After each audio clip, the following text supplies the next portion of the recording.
بسم اللہ الرحمن الرحیم، نام سے اللہ کے شروع جو بہت بڑا رحیم و کریم ہے۔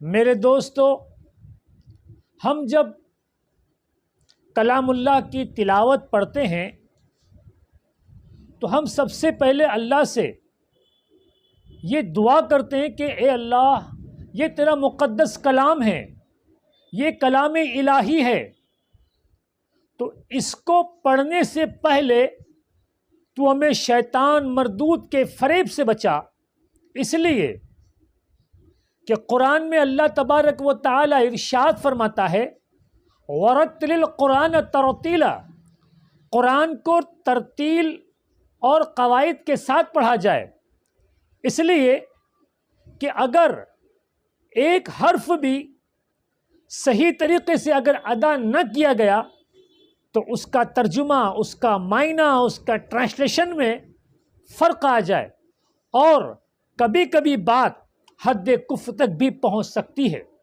تو ہم قرآن پڑھنے سے پہلے اللہ کی بارگاہ میں ہم دعا گو ہیں کہ اے اللہ ہمیں شیطان مردود سے بچا۔ اس کے بعد اے اللہ ہم تیرے نام سے یہ کلام پاک کو پڑھ رہے ہیں، شروع کر رہے ہیں، اس لیے کہ تو رحیم ہے، تو کریم ہے، تو بخشنے والا ہے، تو رحم کرنے والا ہے، کہ اگر ہم سے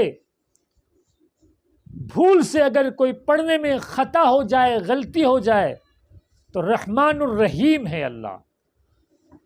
اس کے بعد الحمدللہ رب العالمین، تمام تعریف اللہ کے لیے ہے جو سارے جہانوں کا پالنے والا ہے۔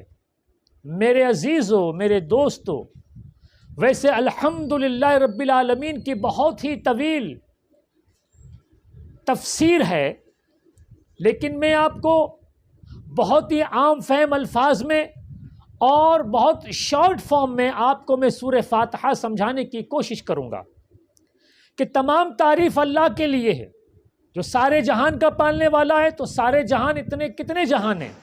عالمین سے مراد عالمین جمع کے لیے ہے۔ تو اللہ تبارک و تعالیٰ نے 18,000 عالم کو پیدا فرمایا، 18,000 مخلوق کو پیدا فرمایا، اور تمام تعریف اس کے لیے ہے۔ کیا مطلب؟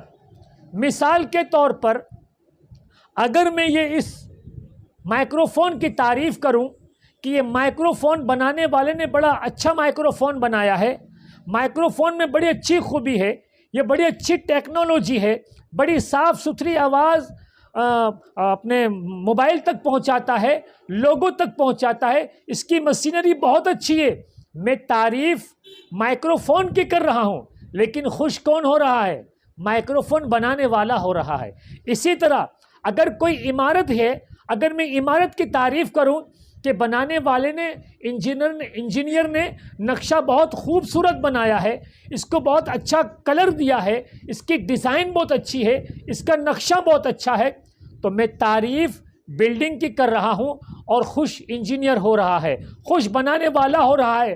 اسی لیے اس کائنات کی تعریف در حقیقت اللہ کی تعریف ہے۔ ہم نبی کی تعریف کریں، ہم غوث کی تعریف کریں، ہم صدیقین کی تعریف کریں، ہم صالحین کی تعریف کریں، ہم شہداء کی تعریف کریں، ہم اللہ کے ولیوں کی تعریف کریں، تو ان سب کو بنانے والی ذات اللہ کی ہے۔ تو در حقیقت رسول کی تعریف اللہ کی تعریف ہے، غوث کی تعریف اللہ کی تعریف ہے، رسول کا ذکر اللہ کا ذکر ہے۔ تو الحمدللہ رب العالمین، تمام تعریف اللہ کے لیے ہے جو تمام مخلوق کا پالنے والا ہے۔ الرحمن الرحیم، بڑا رحیم ہے، بڑا کریم ہے۔ تو اس کے بعد رحمان الرحیم کیوں کہا؟ اس لیے کہ اس نے کائنات بنائی اور تمام کائنات کے لیے وہ رحیم ہے، کریم ہے، اس لیے کہ اس کائنات میں ایسی بھی مخلوق ہے جو سراسر اللہ کی نافرمانی کر رہے ہیں، اس کے باوجود اللہ تبارک و تعالی انہیں فنا نہیں کر رہا ہے، انہیں عذاب نہیں دے رہا ہے۔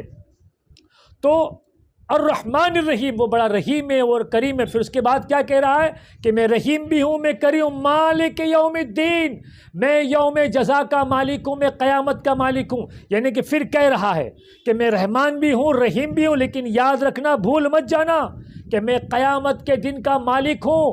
میں قیامت کے دن ایک ایک چیز کا حساب لوں گا۔ تم جو دنیا میں کر کے آئے ہو اور کرنے والے ہو، سب کا حساب لیا جائے گا۔ اس کے بعد پھر کیا فرماتا ہے؟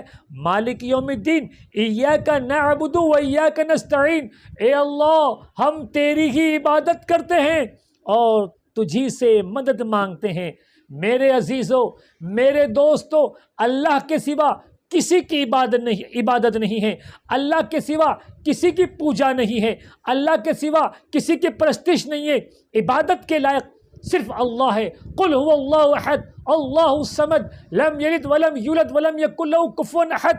تو میرے دوستو، عبادت کے لائق اللہ ہے۔ ایاک نعبد و ایاک نستعین، اور ہم تجھی سے مدد طلب کرتے ہیں۔ مطلب مدد صرف اللہ سے مانگی جائے، اور حقیقی معنوں میں مدد کرنے والا اللہ ہی ہوتا ہے۔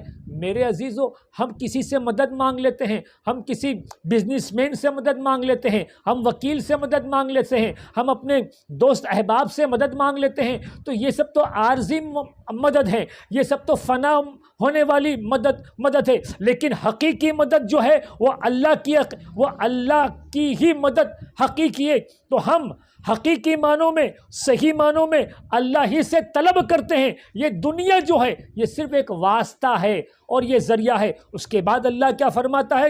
ایاک نعبد و ایاک نستعین اہدنا الصراط المستقیم صراط الذین انعمت علیہم غیر المغضوب علیہم ولا الضالین۔ اے اللہ ہمیں سیدھے راستے پر چلا، ان لوگوں کے راستے پر چلا جن پر تو نے انعام کیا، جن پر تو نے احسان کیا، اور ان لوگوں کے راستے سے بچا جو تیرے غضب میں مبتلا ہوئے۔ میرے دوستو، میرے عزیزو، دیکھیے اللہ تبارک و تعالیٰ کیا فرماتا ہے کہ اے اللہ ہمیں سیدھے راستے پر چلا۔ کن کے راستے پر چلا؟ اللہ نے یہ نہیں کہا کہ قرآن کے راستے پر چلیں، حدیث کے راستے پر چلیں، نہیں، اے اللہ ہم کو ان لوگوں کے راستے پر چلا جن پر تیرا احسان ہے، جن پر تیرا انعام ہے، جن پر تیری رحمت ہے۔ تو میں مختصر میں آپ کو بات کو سمجھتے ہوئے کہوں، اللہ کا احسان کس پر ہے؟ اللہ کی رحمت کس پر ہے؟ من النبیین والصدیقین والشہداء والصالحین۔ اللہ کی رحمت نبیین پر ہے، اللہ کی رحمت صدیقین پر ہے، اللہ کی رحمت صالحین پر ہے، اللہ کی رحمت شہداء پر ہے، اللہ کی رحمت صالحین پر ہے۔ اب میں ایک ایک کا نام لے کے بولتے جاؤں تو اللہ کی رحمت محمد الرسول اللہ پر ہے، اللہ کی رحمت صدیق اکبر پر ہے، اللہ کی رحمت فاروق اعظم پر ہے، عثمان غنی پر ہے، مولا کائنات پر ہے، شہید کربلا پر ہے، اور نیچے آ جائیے 12 امام پر ہے، اور آئیے صحابہ کرام پر ہے، اور نیچے آئیے امام اعظم ابو حنیفہ پر ہے، امام شافعی پر ہے، امام مالک پر ہے، امام احمد بن حنبل پر ہے، اور نیچے آئیے غوث و جیلانی پر ہے، خواجہ اجمیری پر ہے، صابر کلیت پر ہے، نصیر الدین چراغ دہلوی پر ہے، نصیر الدین چراغ دہلوی پر ہے، نظام الدین اولیاء پر ہے، خواجہ بند نواز پر ہے، مخدوم اشرف پر ہے، تمام اولیاء پر ہے۔ تو میرے دوستو، اللہ تو ہمیں یہ کہہ رہا ہے کہ تم سیدھے ان لوگوں کے راستے پر چلو جن پر انعام ہوا ہے۔ تو معلوم ہوا غوث اعظم کے راستے پر چلنا اہدنا الصراط المستقیم ہے، خواجہ اجمیری کے بتائے ہوئے راستے پر چلنا اہدنا الصراط المستقیم ہے، پیر مرشد کے بتائے ہوئے راستے پر چلنا اہدنا الصراط المستقیم ہے، صالحین کے بتائے ہوئے راستے پر چلنا اہدنا الصراط المستقیم ہے۔ میں اس بات کو اور سمیٹ دوں، معلوم یہ ہوا کہ پیر و مرشد کا دامن کو پکڑ لینا ہی اہدنا الصراط المستقیم ہے، صراط الذین انعمت علیہم غیر المغضوب علیہم ولا الضالین۔ اور اے اللہ ہمیں ان لوگوں کے راستے سے بچا جو تیرے غضب میں مبتلا ہوئے، جو تیرے عذاب میں مبتلا ہوئے۔ تو آئیے، اللہ کے عذاب میں کون مبتلا ہوا؟ ابو جہل اللہ کے عذاب میں مبتلا ہوا، ابو لہب اللہ کے عذاب میں مبتلا ہوا، مشرکین اللہ کے عذاب میں مبتلا ہوئے، کافرین اللہ کے عذاب میں مبتلا ہوئے، اللہ کے نافرمان اللہ کے عذاب میں مبتلا ہوئے۔ تو اے اللہ ہمیں ایسے لوگوں کے راستے سے بچا، اور اے اللہ آمین، ہم دعا کرتے ہیں کہ اللہ ہماری اس دعا کو تیری بارگاہ میں قبول اور مقبولیت عطا فرما۔ وآخر دعوانا الحمدللہ رب العالمین۔ السلام علیکم۔